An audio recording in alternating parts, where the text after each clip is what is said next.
Alright, hello, my name is Andrew Milhoan. I'm a freshman here at Mount, and my wonder of the world was the Temple of Artemis. Alright, first off, here's a picture of the Temple of Artemis.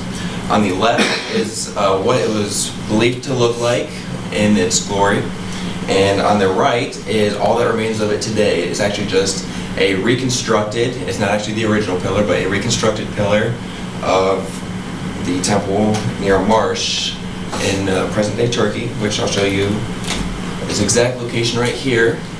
As you can see, it's located in Ephesus, which is right below the word Turkey, and that's where it was located, in present-day Turkey.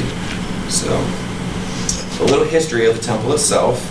It was originally constructed somewhere in the Bronze Age, it's not exactly known when, but eventually it was destroyed by a flood, and it was actually rebuilt in 550 BCE, and then after standing for a couple hundred years, it was destroyed again around 356 BCE by a man named Herostratus, and he burned down the temple seeking fame. So there's actually a phrase called Herostratic fame, which means trying to gain fame by a criminal act. So I thought that was pretty interesting.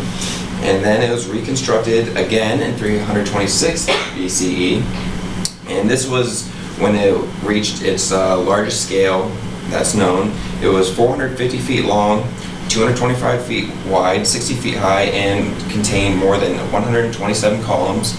So if you think about it, it's absolutely massive. And another thing that made it a wonder of the ancient world was that it was made completely from marble and was just beautifully decorated and everything. So, but then once again it was permanently destroyed in the year 268 by a group known as the Goths. So it was never rebuilt after that. The temple itself was constructed in dedication to the Ephesus goddess Artemis, and there's actually some cloudy areas about this. The Ephesus goddess Artemis was the goddess of fertility, and it's actually different from the Greek goddess Artemis, which was known as the goddess of the hunt. So that there's some controversy there.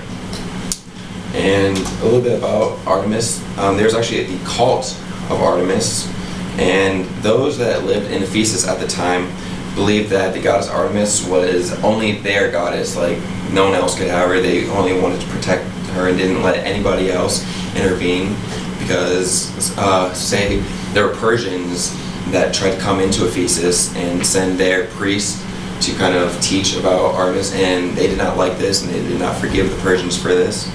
And the second time it was destroyed, Alexander the Great later came in and tried to donate money and help rebuild the temple, but they did not.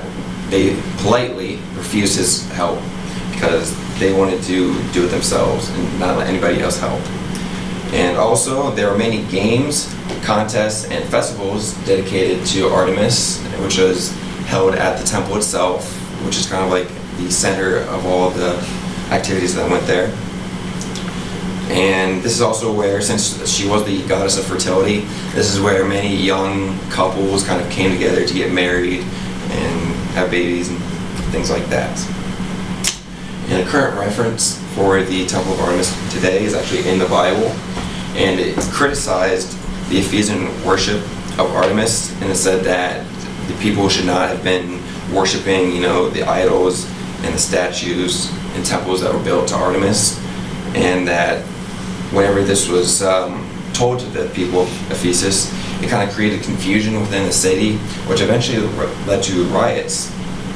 But eventually it was destroyed and they no longer had to worry about that. So it was just overall just a magnificent construction, very large in size. And thank you, and I hope you enjoyed it.